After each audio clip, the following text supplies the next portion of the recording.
Hello and welcome. Today I have a very special story for you. Once upon a time there was a donkey who fell into a well. The well was very deep and he tried very hard to come out of the well, but it was very difficult. After some time its owner heard its cry and he came running and he saw the donkey was deep into the well.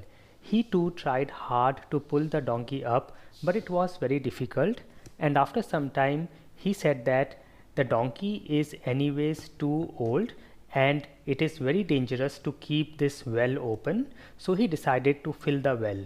He called some of his neighbors and they all grabbed their shovels and they started putting dirt into the well.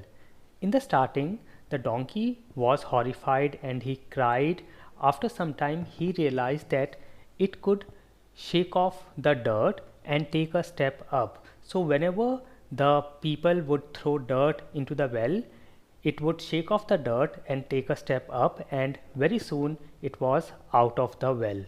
In our lives, sometimes life throws dirt at us. We have to shake it off and take a step up and come out of that situation. I will see you next Sunday. Thank you for watching.